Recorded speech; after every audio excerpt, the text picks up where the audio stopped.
Assalamualaikum warahmatullahi wabarakatuh. Selamat bergabung di channel kita ini. Pada kali ini kita akan membahas bagaimana cara membuat proposal mini proposal mini dalam membuat usaha. Di sini kita buat contohnya usaha roti bakar. Jadi ada hal-hal yang harus kita buat itu di dalam proposal ketika kita mau membuat usaha.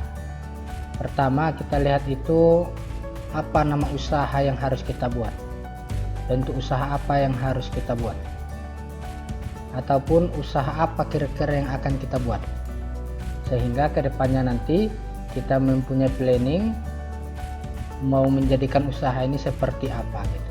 Jadi kita harus punya perencanaan yang kuat dalam bentuk proposal. Di sini kita buat sebagai contoh itu adalah roti bakar.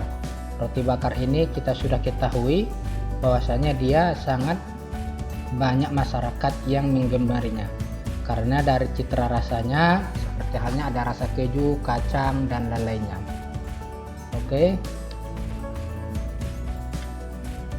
Di dalam proposal ini yang harus kita perhatikan yang pertama itu di bab 1 dalam pendahuluan, yaitu ada latar belakang, yaitu apa latar belakang kita membuat proposal usaha ini. Kita contohnya tadi roti bakar. Dalam roti bakar itu apa kira-kira yang akan kita buat, yaitu membuat dan menjual makanan yang memiliki rasa yang enak dengan harga yang terjangkau serta aman dikonsumsi. Jadi di pendahuluan ini, di latar belakang ini, di sinilah kita buat apa kira-kira yang melatar belakangi kita buat roti bakar ini. Seperti apa kira-kira nantinya. Nah, di sini kita tuliskan dan kita narasikan. Terusnya B, perumusan masalah. Bagaimana untuk membuka usaha roti bakar yang baik dan benar sehingga tidak merugi. Ini harus kita lihat masalahnya. Membuat roti bakar yang enak dan baik tapi tidak merugi. Yang kedua, bagaimana cara mengantisipasi persaingan usaha bisnis yang semakin ketat saat ini. Dan yang ketiga, bagaimana caranya agar bisa meraih kesuksesan dalam berbisnis roti bakar. Inilah rumusan masalah ketika kita mau membuka usaha roti bakar. Dan ini kita bisa narasikan nanti sesuai dengan bentuk usaha yang mau kita buat. Tujuannya, yang pertama, menambah pengalaman dan ilmu pengetahuan keurusan dalam melakukan kegiatan usaha. Yang kedua, mewujudkan kemampuan dan kemantapan dalam berusaha untuk meningkatkan kemajuan dan kesejahteraan masyarakat. Yang ketiga, memperoleh keuntungan yang sebesar-besarnya. Nah, ini tergantung tujuan kita. Tujuan kita dalam membuka usaha ini apa? Nah, salah satu contohnya seperti inilah tujuannya. Nah, selanjutnya, manfaat usaha. Yang pertama, manfaat di bidang ekonomi. Keuntungan yang didapat cukup besar. Manfaat bagi pemilik, menjadikan sebahagian pengalaman dalam berbisnis. Manfaat bagi masyarakat, memenuhi kebutuhan masyarakat. Jadi ini semuanya tergantung kita manfaat apa dalam bisnis ini yang kita peroleh gitu. Profil organisasi, nama perusahaan, apa nama perusahaan yang akan kita buat. Pemiliknya siapa yang memiliki ini. Produk yang akan dijualkan, produk apa yang akan kita jualkan. Ya kan, umpamanya roti bakar, jenis usaha apa. Usaha apa gitu. Jadi ini harus tertera dia di dalam proposal sehingga kita bisa menjelaskannya dan menerangkannya sehingga nanti tujuan dari proposal ini terpenuhi. Alamat ini di mana kita buat alamat penjualannya gitu. Struktur organisasi ini tidak terlepas dari sebuah usaha ya. Buat struktur organisasinya, siapa yang bertanggung jawab dalam bidang masing-masing. Ada penanggung jawab, ada sekretaris, ada bendahara, ada bagian kreatif dan pemasaran, dan ada bagian produksi. Nah, di dalam bab 2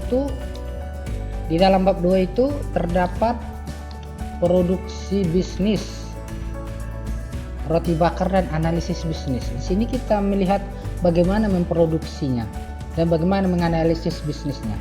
Pertama, produk. Apa nama produk kita buat ini? Roti bakar. Ya kan? Roti bakar. Yang kedua, B, aneka rasa produk roti bakar. Apa kira-kira aneka rasa roti bakar yang kita buat? Ada rasa coklat. Banyak orang tidak bisa makan coklat atau tidak suka coklat. Kita buat kacang, Banyak orang tidak suka kacang atau alergi dengan kacang, kita buat keju dan lain-lain. Masih banyak lagi rasa-rasa roti bakar yang harus kita buat sehingga menarik daya beli masyarakat. Yang C, aspek finansial. Ini aspek finansial itu harus membukukan sebagian sehingga kita nanti mampu membukukan pengeluaran dan pendapatan yang kita peroleh. Pamannya keju berapa harganya, kacang berapa, coklat berapa, peralatan dan perlengkapan apa yang diperlukan ketika memproduksi bisnis yang kita lakukan ini. Umpamanya contohnya kompor gas, tabung gas, ditotalkan sehingga apa peralatan yang diperlukan, berapa biayanya itu ditotalkan pengeluarannya. Selanjutnya bahan baku yang diperlukan sepertinya roti, selai nanas, selai stroberi, kacang, keju, coklat dan lain-lainnya. Ini harus ditotalkan semua. Sehingga dengan demikian kita mampu melihat berapa banyak pengeluaran untuk perlengkapan dan bahan baku. Selanjutnya apa? Biaya operasional. Biaya operasional ini biaya untuk kita capek kita, kalau ada karyawan kita biayai, listrik, sewa tempat, isi tabung dan sebagainya. Sehingga kita dapat semuanya ini, kita totalkan, baru nanti kita bukukan. Selanjutnya apa? Modal. Modal ini dari mana kita ambil? Dari diri kita pribadi, atau pinjaman, atau kerjasama bagi hasil dengan kawan kita yang lain. Ini bentuk modal ini sangat banyak dia. Seterusnya penghitungan kerugian dan keuntungan. Kita ibaratkan di sini kita sudah menjual roti ini, roti bakar. Asumsi penjualan per hari kita ibaratkan 50 roti bakar, 50 tangkap roti bakar. Total penjualan per bulan 50 tangkap roti bakar kali 11.000. 11.000 ini maksudnya satu roti bakar itu 11.000. Kita kalikan dalam per periode, maksudnya satu periode itu satu bulan kita hitung keuntungannya. Umpamanya 16.500.000 bulan pertama. Penjualan pada bulan pertama itu 16.500.000. Biaya pengeluaran umpamanya waktu bulan pertama itu 18.450.000. Jadi kalau ditotalkan semuanya ada, kita mendapat kerugian sekitar 1.950.000. Itu pada bulan pertama. Kalau kita mau penghitungannya per bulan. Tapi kalau kita mau penghitungannya per hari, bisa juga. Dalam satu hari berapa penjualan kita, berapa pengeluaran kita. Umpamanya satu hari penjualannya itu ada 100.000, keuntungannya berapa? 50.000. Pengeluaran kita berapa? 30.000, berarti untung 20.000. Begitulah selanjutnya. Pada bulan kedua penjualan berapa? 16.500.000. Biaya pengeluaran 13.970.000. Kerugian bulan pertama 1.950.000. Keuntungan bulan kedua 580.000. Jadi penghitungan kerugian dan keuntungan ini harus sedetail mungkin sehingga kita bisa melihat apakah kita dalam membuka usaha ini rugi atau untung. Kalau untung, lanjutkan. Kalau rugi, kita tunggu sampai hari-hari berikutnya atau bulan-bulan berikutnya bagaimana meningkatkan keuntungan kita sehingga usaha ini bisa berjalan lebih baik lagi.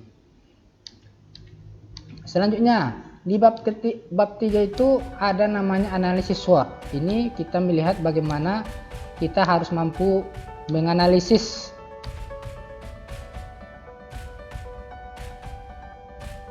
analisis SWOT ini, melihat faktor internal kita dan melihat faktor eksternal ketika kita membuka usaha ini. Sebagai contoh, faktor internal, kekuatan kita, kekuatan apa yang kita miliki. Tidak memerlukan banyak waktu dalam penyajian, itu salah satu kekuatan kita. Harga dapat terjangkau, rasa yang lebih nikmat dan gurih, banyak jenis rasa, perlengkapan mudah didapat. Ini merupakan kekuatan kita. Jadi ketika kita mau membuka usaha itu harus dicantumkan di situ kekuatan apa yang kita miliki. Dan yang kedua, weakness, kelemahan. Kelemahan yang kita miliki apa? Apabila tempatnya kurang ramai maka permintaan akan sedikit. Jika harga sembako naik, otomatis harga jual roti bakar juga akan ikut naik. Ini merupakan kelemahan yang kita miliki. Seterusnya, faktor eksternal yang harus kita lihat, peluang atau kesempatan sebagai makan pengganti makanan pokok dan cemilan. Ini adalah peluang. Pemasaran cukup mudah, menambah rasa baru yaitu rasa durian bisa dinikmati oleh semua usia. Nah, ini merupakan peluang atau kesempatan yang kita miliki. Kita temukan inovasi-inovasi baru dalam membuka produk kita ini. Apa yang tidak ada di usaha, apa yang tidak ada di sama orang lain, kita usahakan ada dalam usaha kita. Itu yang membuat daya jual beli usaha kita semakin meningkat. Selanjutnya, ancaman apa yang kita miliki ketika membuka usaha ini? Contohnya banyaknya pesaing. Nah, inilah ancaman yang kita dapat ketika kita mau membuka usaha. Atau ada lagi ancaman-ancaman yang lain. Kita harus mampu menganalisis ketika kita membuka usaha lain.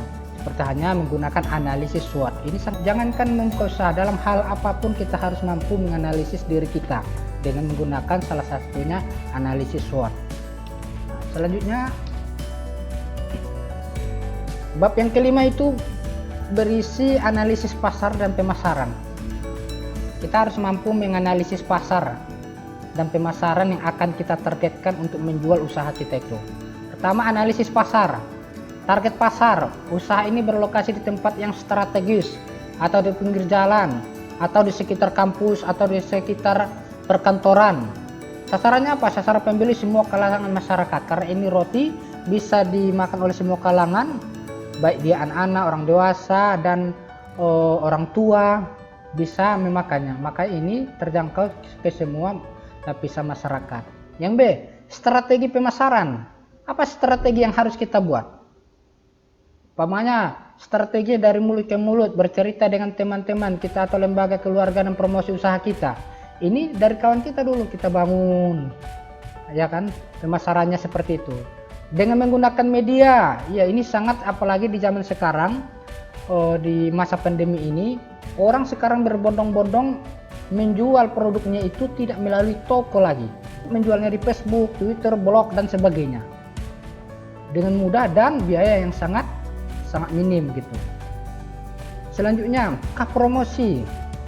Ini untuk menggait ataupun menambah daya pembeli dari masyarakat. Itu ada langkah-langkah promosi yang dibuat.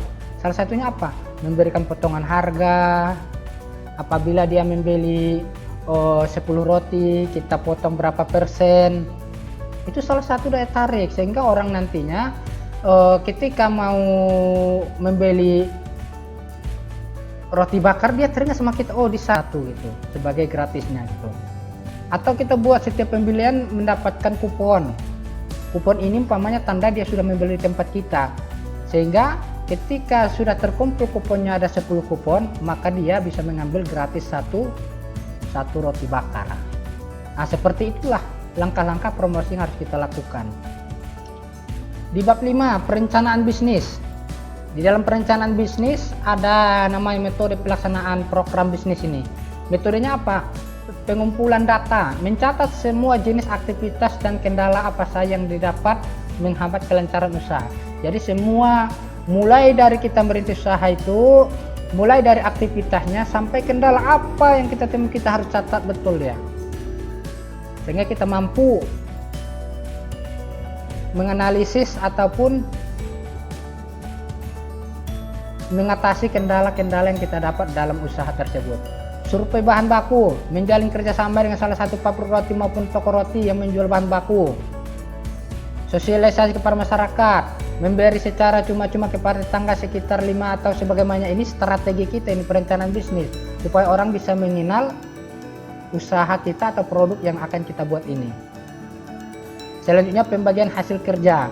Keuntungan dibagi rata. Kalau ada teman bisnis kita sama-sama bekerja, nah kita bagi rata, ataupun sebaliknya, kita sebagai pemodal, dia sebagai pebisnis menjalankan usaha kita. Nah, itu tergantung kesepakatan kita antara karyawan kita. Selanjutnya apa? Rencana usaha. Rencana jangka pendek, menambah pengalaman kerja dalam usaha bisnis dan meningkatkan kreativitas. Rencana jangka menengah, menjadi seorang pengusaha muda yang sukses. Rencana jangka panjang, meningkatkan mutu dan kualitas dalam usaha yang kita jalankan. Inilah rancangan usaha yang mau dibuatkan. Dan yang terakhir adalah kata penutup. Inilah dia sebagai contoh salah satu proposal usaha yang nantinya akan kita buat ketika kita mau membangun sebuah usaha. Jadi ada aspek-aspek yang harus kita lihat di dalam usaha itu. Ada perencanaannya, ada analisis pasarnya, ada analisis SWOT-nya, yang mana tadi kita terangkan analisis SWOT ini untuk menganalisis kemampuan, peluang, dan hambatan yang akan kita temui ketika kita mau membuka usaha. Mungkin sekian saja, semoga bermanfaat. Wabillahi taufiq wal hidayah. Assalamualaikum warahmatullahi wabarakatuh.